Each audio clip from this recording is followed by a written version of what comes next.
dado a oportunidade de termos cerimônias muito bonitas aqui nesta igreja. Hoje tivemos um casamento, e alguns irmãos estavam presentes aqui, outros não, mas a irmã Juliana e o Davi, que canta no quarteto Vitória, eles firmaram o voto aqui diante de Deus e das testemunhas, permanecerem juntos para todo sempre. Foi uma cerimônia muito bonita, ministrada pelo colega de ministério aqui de Ribeirão, pastor Paulo Estima.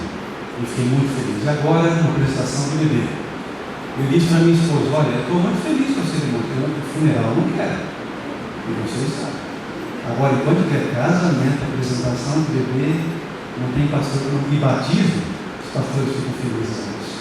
Deus seja louvado pelas bênçãos que Ele nos reservou durante essa semana. O texto para a nossa consideração é Apocalipse capítulo 1, versículo 17 até o verso 19. Apocalipse capítulo 1, versículo 17 até o 19.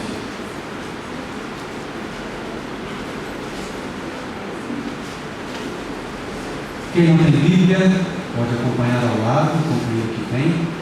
É o último livro da Bíblia, Apocalipse capítulo 1, versículo 17 até 19, diz assim: quando vi, caí a seus pés como morto, porém ele pôs sobre mim a mão direita, dizendo: não temas, eu sou o primeiro e o último, aquele que vive e estive morto, mas eis que estou vivo pelos séculos dos séculos, e tenho as chaves da morte e do inferno. Escreve, pois, as coisas que viste, e as que são, e as que hão de acontecer depois destas. Esse livro aqui, tão especial, o último livro da Bíblia, foi escrito por João quando a igreja primitiva cristã passava por algumas dificuldades. Naquela época, havia um grupo chamado Nicolaítas, que estavam solapando a igreja com falsos ensinamentos. João deveria estar preocupado com isso, muito mais o nosso Senhor Jesus Cristo, porque ele almejava que esta igreja continuasse triunfante e não se desviasse nem pela direita nem pela esquerda. Havia um outro grupo também chamado os Ebionitas, e os Ebionitas já estavam negando a divindade de Jesus. Não mais o reconheciam como homem, mas também como Deus. João estava enfrentando esse problema. Eles não reconheciam também a sua pré-existência. Além disso, havia os gnósticos, que a semelhança desses e tantos outros estavam ensinando doutrinas falsas, que não condiziam com o verdadeiro Evangelho. Nessa ocasião, quando João escreve em Apocalipse capítulo 1, 17 a 19, todos os demais discípulos já haviam morrido. O único que estava vivo era aquele amigão de Jesus, amigo íntimo de Jesus. A Bíblia chega a dizer que eles eram tão amigos que reclinavam a cabeça sobre o peito um do outro para poder descansar. João, o discípulo amado, desde esse último livro, Apocalipse, que significa revelação. Mas revelação de quem? Revelação de quem? De Jesus Cristo. Muitos imaginavam que Cristo morreu e se dissipou. Não existe mais Cristo. Foi embora, sumiu. Alguns diziam que ele não ressuscitou. Outros diziam que ele voltou para o céu e nos abandonou. Enfim, João recebeu a orientação de Deus. Escreve a revelação de Jesus Cristo. E logo no início desse capítulo, você vê um dos propósitos desse livro, que é revelar Jesus, mas não Jesus morto. A Bíblia diz: eis que estou vivo pelos séculos dos séculos, e tenho as chaves da morte e do inferno. Portanto, a ideia do Apocalipse é apresentar um Jesus vivo e não Jesus morto. João, quando morreu, ele morreu de velhice mesmo. Não quer dizer que ele não tenha sido perseguido. A tradição chega a dizer que colocaram ele num caldeirão de óleo fervente, mas ele não morreu. Deus o preservou para deixar essa última mensagem, uma mensagem para os dias presentes. E agora, ali na ilha de Patmos, onde estava a disposição de feras que habitavam naquela ilha, foi lá que ele recebeu essas visões, a qual escreveu o livro do Apocalipse. E dentre as muitas visões, a visão do Cristo glorificado, um Jesus que está vivo. Amigos, hoje Cristo está vivo. e tem o mesmo poder que demonstrou nos 3 anos e meio do seu ministério aqui nessa terra. Você acredita nisso? Ou você é como Tomé que precisa tocar para crer? Cristo continua tendo o mesmo poder. Você sabia que Ele está presente aqui também através do seu Espírito? A Bíblia diz que onde estiver 2 ou 3 reunidos em meu nome, ali Ele estará presente.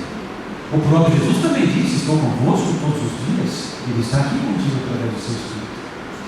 Esse mesmo Jesus que ministrou, que ensinou, que curou e que ressuscitou pessoas, é o mesmo Jesus que deve estar presente no meu e no seu coração. Porém, meus amigos, eis o motivo pela qual hoje Cristo ainda é perseguido, rejeitado por céticos, ateus, agnósticos em nossos dias. Qual será o motivo? Porque muitos se levantam contra Jesus, mesmo diante de tão grande salvação. A questão é, porque Ele está vivo. Ninguém mais persegue um morto, não é verdade? O que você vai fazer se a pessoa já morreu? Você já viu alguém perseguir um morto? Não tem mais como. Aliás, quando alguém morre, alguns deixam até de ser odiados. Eu já reparei que alguns indivíduos, quando estavam vivos, nossa, todo mundo falava mal dele. Depois que morreu, nossa, era um santo de um homem, né? Você já viu isso aí? Depois que as pessoas morrem, tem dores.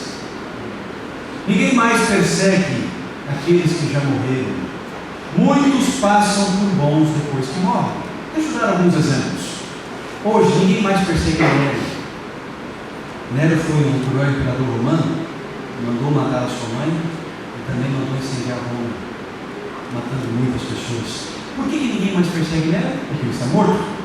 Ninguém mais persegue Adolf Hitler, aquele ditador alemão, o principal responsável pela Segunda Grande Guerra Mundial.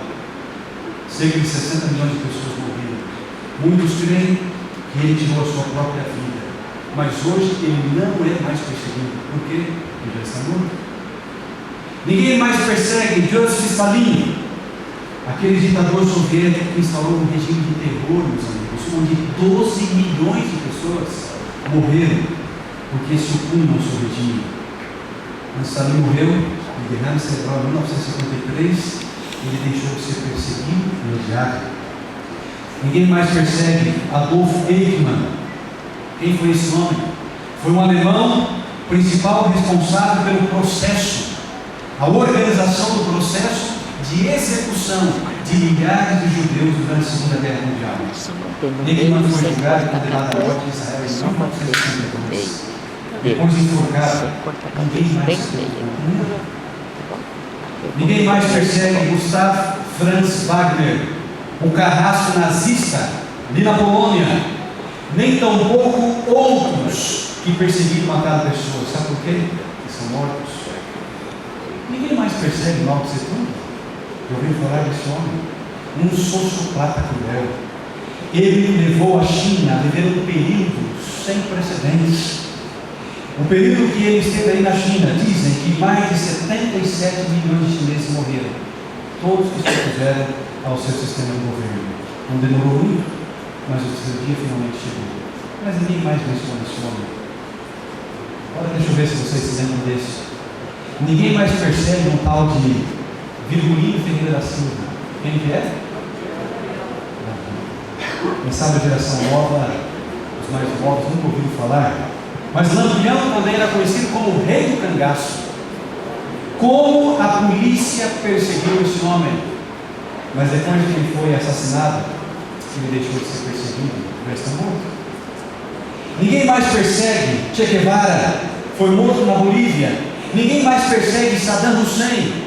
Eu lembro até hoje que um dos soldados, ou alguém que estava presente ali naquela cena da execução do enforcamento, conseguiu com o celular gravar o momento em que ele foi enforcado. Você viu isso? Até hoje está na minha mente aquelas imagens. Ele fez uma oração dentro do seu sistema religioso e em seguida ele foi enforcado. Como esse homem foi perseguido? Mas ninguém mais fala sobre ele, sabe por quê? Ele está morto. E Osama Bin Laden, a recompensa era milionária. O mundo todo queria saber em qual caverna aquele homem estava. Mas depois de morto, ninguém mais fala sobre ele. Agora, existe uma pessoa chamada Ayman al-Zawahiri. Esse sim é perseguido. Ele é simplesmente conhecido como o terrorista mais perigoso depois do Osama Bin Laden. E isso já é suficiente para que ele ocupe o primeiro lugar da lista entre os mais procurados do mundo.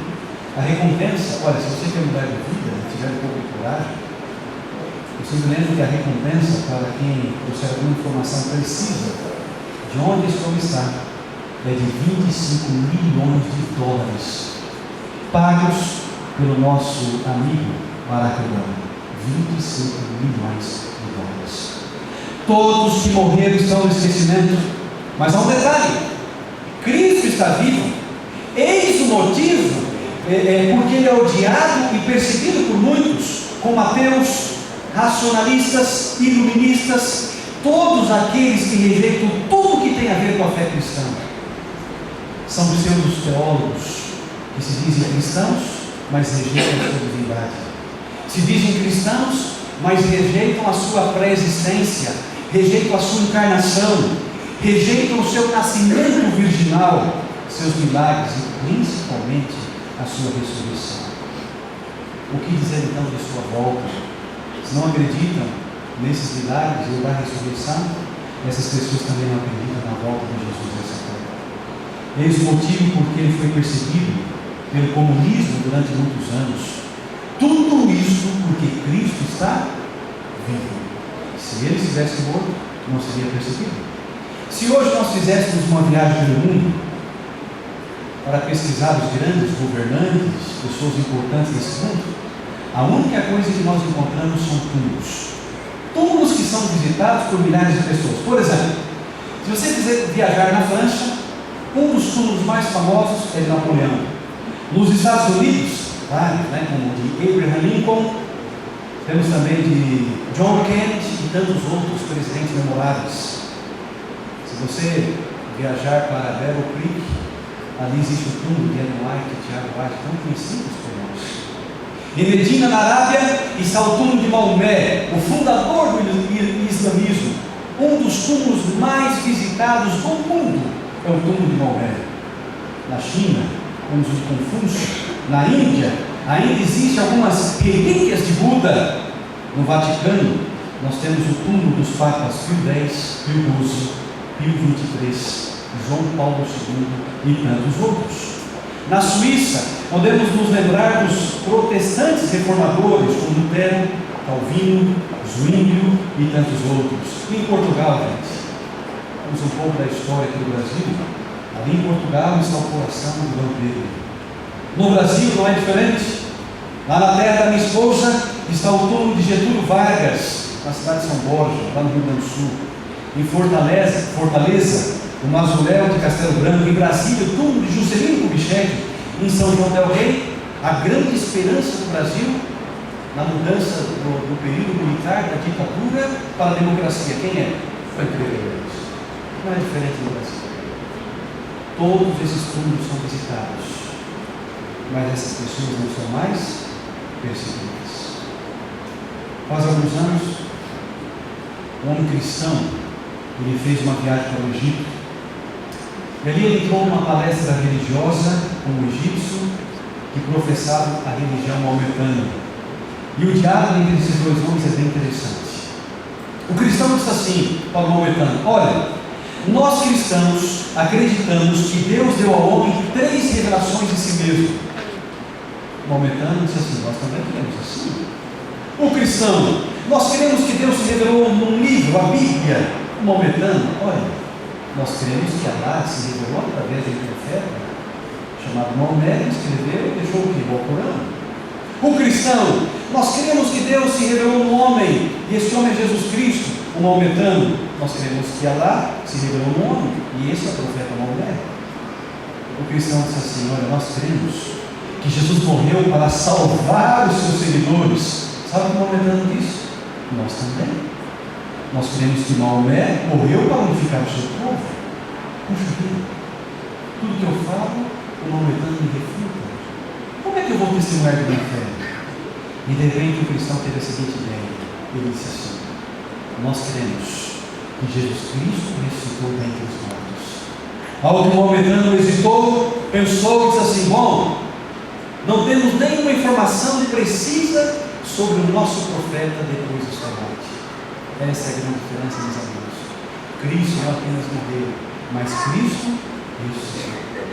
Essa era a profunda convicção de Jó.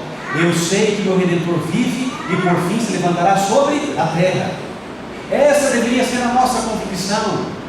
Não de um Cristo diluído na história, não de um Jesus morto. Será que as pessoas não estão adorando apenas um Cristo morto? Certa vez, depois de uma missa, uma criancinha pequena chegou para o líder religioso e disse assim: Senhor, você está vendo ali na parede? O que, minha filha? Eu estou vendo ali um crucifixo, a imagem de Jesus. Eu não entendo uma coisa. Nós estamos adorando alguém que está morto? Aquele líder então respondeu: minha filha, você tem razão. Não podemos adorar apenas alguém que está morto, mas quando se trata de Jesus, ele ressuscitou. Que vantagem teríamos se nessa noite estivéssemos adorando um Cristo que morreu e que não ressuscitou, que não tivesse as chaves da morte em sua mão? Nós não teríamos esperança. É por isso que o apóstolo Paulo diz que se Cristo não tivesse ressuscitado, vã seria o quê? A nossa fé. Por isso que Cristo ressuscitou. Mais uma historinha interessante. Um outro muçulmano da África se tornou cristão. E alguns de seus amigos lhe perguntaram: por que você se tornou cristão? Qual a vantagem? Perguntaram eles. Ele respondeu da seguinte maneira: imagine que você estivesse numa estrada, e essa estrada tem uma bifurcação, só que você está perdido. Nessa bifurcação você pode pegar o caminho da direita e o caminho da esquerda. No caminho da direita existe uma pessoa parada esperando alguém. No caminho da esquerda existe um morto deitado no chão. Para quem você pediria ajuda? O muçulmano disse assim: é lógico que é para o homem que está vivo. Então ele respondeu: essa é a razão porque eu me converti ao cristianismo. Não posso adorar alguém que está morto, mas eu tenho que adorar alguém que está vivo. Amigos, nessa noite eu quero apresentar 3 maneiras que Cristo deve estar vivo. A primeira delas: Cristo deve estar vivo dentro de você.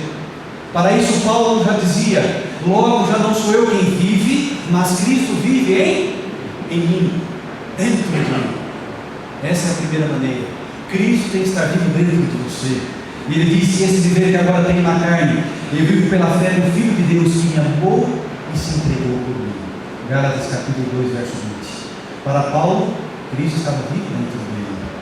A aplicação que eu faço, meus amigos, desse texto é a seguinte: será que Cristo está vivo dentro de você também? Tem você permitido que Jesus more em seu coração? Muitos acham bonito aquele texto do Apocalipse que diz que Jesus está à porta, batendo e querendo entrar, querendo chegar contigo. Mas para mim esse texto também sempre mostra o outro lado. Se ele está batendo na porta, é sinal que ele está do lado de fora da vida de muita gente.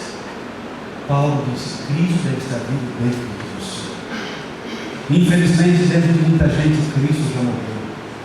Muitos estão esquecendo a Cristo. Jesus Cristo deve estar vivo dentro de nós. Como saber isso? Paulo diz: examinai-vos a vós mesmos, se realmente estáis na fé. Provai-vos a vós mesmos. Ou não reconheceis que Jesus Cristo está em vós? Se não é, que já estáis reprovados.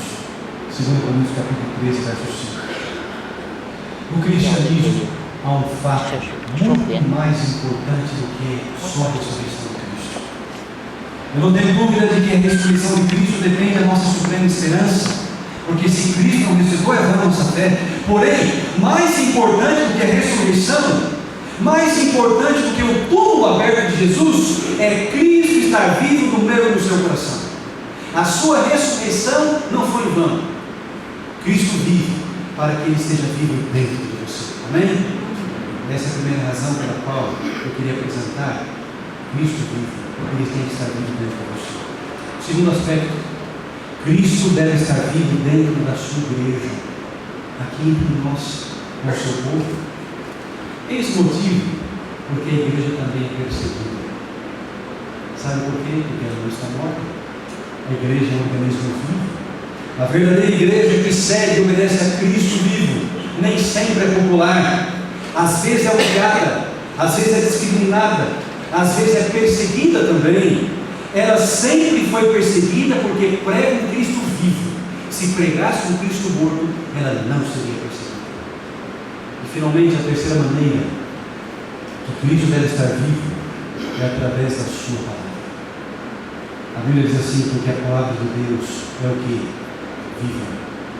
Viva e eficaz, mais cortante do que qualquer espada de dois gumes, e penetra até o ponto de dividir a alma, espírito, juntas e medulas, e é apta para discernir os pensamentos e propósitos dos corações. Hebreus capítulo 4, verso 12. Amigo, sabe por que a Bíblia foi tão perseguida? Sabe por quê? Tão odiada? Porque a Bíblia é viva. Na verdade, ela fala de um Cristo vivo. Através da história, a Bíblia foi o livro mais amado, mas também foi o livro mais odiado. Foi alvo de fogueiras, foi destruída por ateus, filósofos, por déspotas e até mesmo por religiosos. A Bíblia foi o livro mais amado, mas o livro mais odiado. É um fato curioso. Não sei se você já ouviu falar sobre um filósofo que viveu em 1694 até 1798. O nome dele é Voltaire.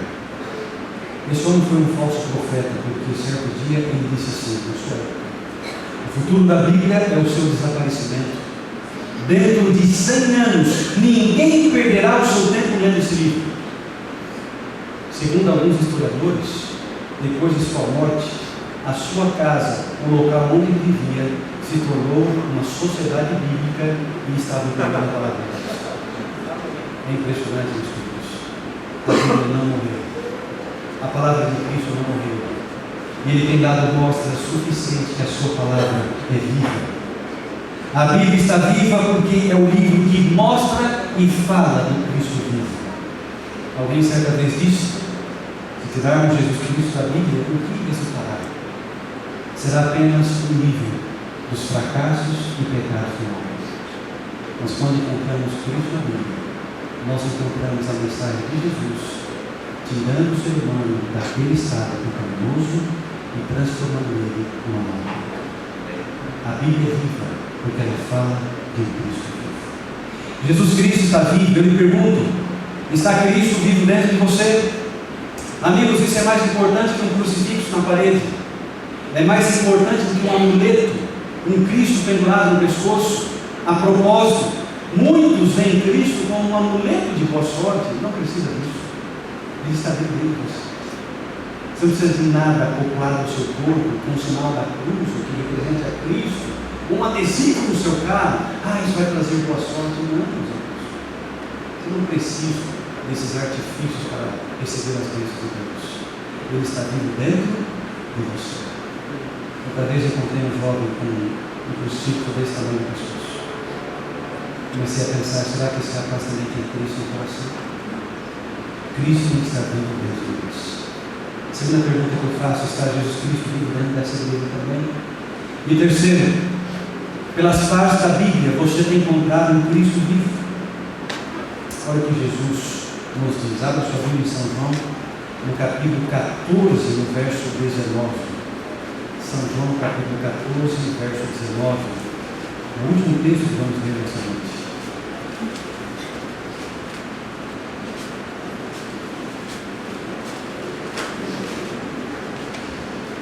Texto de São João, capítulo 14, verso 19, diz assim: ainda por um pouco, e o mundo não me verá, mas vós, porém, me vereis. Por quê?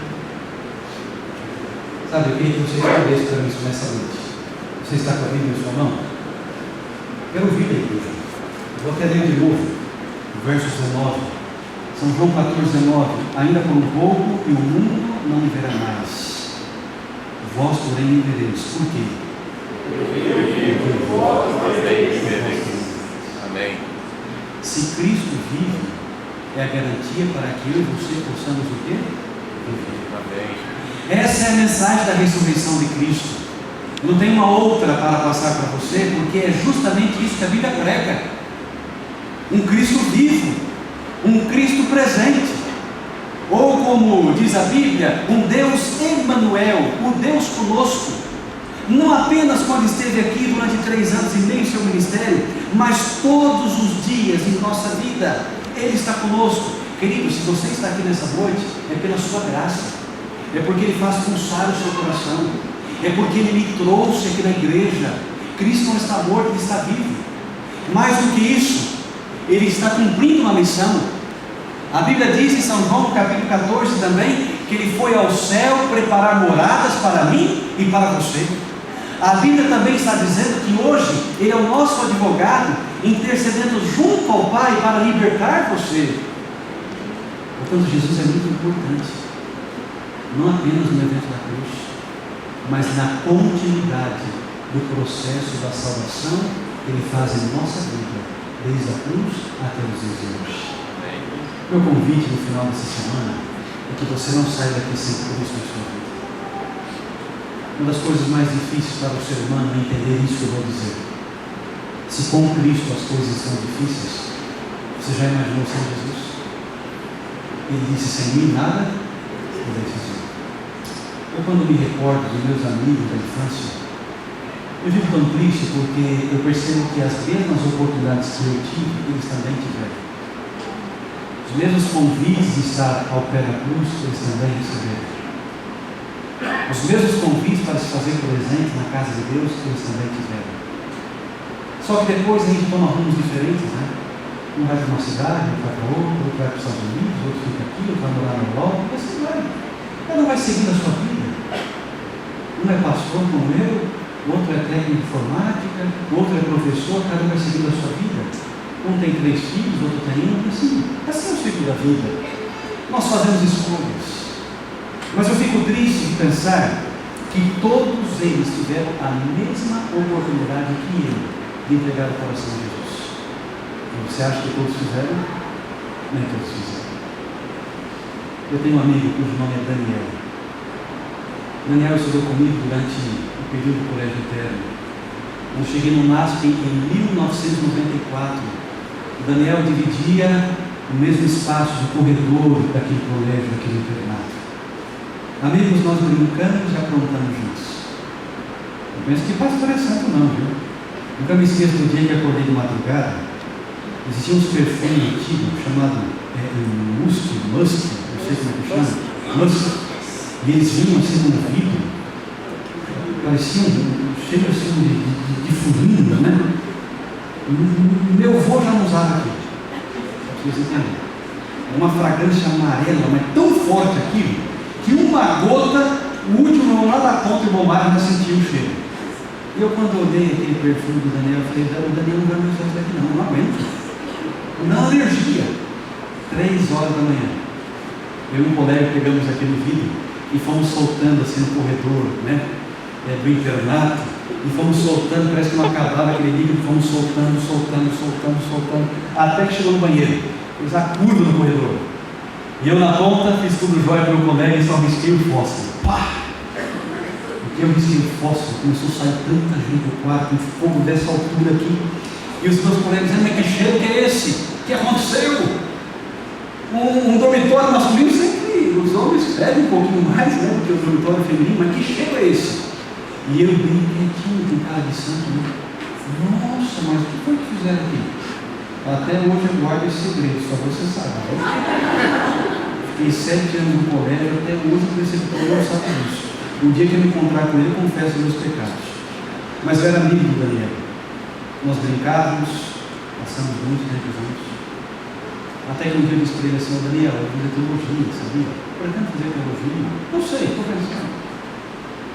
E ele disse assim: nunca me esqueço, Otávio, você vai deixar de curtir a vida para seguir Jesus? Você pode seguir a sua maneira, o seu jeito, não faça isso. Você vai estragar a nossa amizade para ficar o dia todo lendo a Bíblia. Naquele instante eu percebi uma coisa: será que ele realmente era meu amigo? Quando ele deixou de ser amigo de Jesus, ele passou a deixar de ser íntimo comigo. Porque eu pensei: não posso, eu não tenho como seguir a 2 caminhos. Ou eu sigo a Jesus, ou eu vou seguir aquilo que o Daniel está dizendo. Hoje o mundo faz isso conosco. Hoje as pessoas dizem assim: você seguir a Jesus, você seguir uma fé, você tomar adesão por Cristo, olha, você vai se afastar dos seus amigos, você vai se afastar do seu grupo, do seu convívio. Olha, vou dizer uma coisa para você: ser cristão, infelizmente, é andar na contramão deste mundo. Agora há uma escolha a fazer. Essas pessoas acham que são felizes, mas não são. Todos os dias, milhares dessas pessoas estão pulando pontes, estão pulando penhascos, jogando seu carro em ribanceiras, terminando relacionamentos conjugais com 2 ou 3 anos de casado. Eu pergunto para você: isso é ser feliz? Agora, sabe o que tem visto na vida daqueles que seguem Jesus e amam Jesus? Eles também têm problemas, eles também têm dificuldades, mas eu aprendi uma coisa: as pessoas mais felizes desse mundo não são as pessoas que têm menos problema, mas são as pessoas que sabem lidar com os problemas, porque elas confiam que Cristo tem a solução, elas confiam que Cristo nos dá força, que Cristo nos dá sabedoria, que Cristo direciona a nossa vida. Portanto, não viva sem Jesus. Ele precisa estar vivo no seu coração. Até hoje eu tento trazer o Daniel para perto de Cristo. Eu quero que você ore por ele, e quem sabe um dia ele volta para Jesus. Mas será que nessa noite eu não estou falando para alguém que está longe de Jesus também? Durante muito tempo Jesus está morto no coração de algumas pessoas. A mensagem da ressurreição é que Cristo pode estar vivo dentro de você. Eu gostaria que você parasse de olhar para o seu passado, mas comece a imaginar agora o que Jesus pode fazer de você a partir de agora, nesse momento. Cristo é tão real e tão poderoso que Ele pode pegar um ser que está destroçado, desanimado, desmotivado da vida e tornar você a pessoa mais feliz desse mundo. Amém. Você crê nisso? Amém. Ah, meus amigos, aquele ladrão da cruz que nós vimos sexta-feira aqui, ele disse: olha o céu para você também. Eu não sei se existe alguém aqui que cometeu pecados mais graves do que aquele ladrão, porque a morte da cruz era para os piores. Eu tenho certeza que não estou falando para pessoas como aquele ladrão, mas se ele teve a chance de ter um Jesus vivo em seu coração, será que nós não temos nessa noite? Querido, faça uma escolha inteligente. Não viva mais sem Jesus. Não deixe mais de amá-lo, não deixe mais de segui-lo, porque estar ao lado de Jesus é a única segurança para um mundo de pecado, um mundo de sofrimento e um mundo de dor. Nesse momento nós vamos ouvir uma música. Enquanto essa música ela for apresentada a você, que você tenha um desejo sincero de permitir que Jesus esteja em seu coração.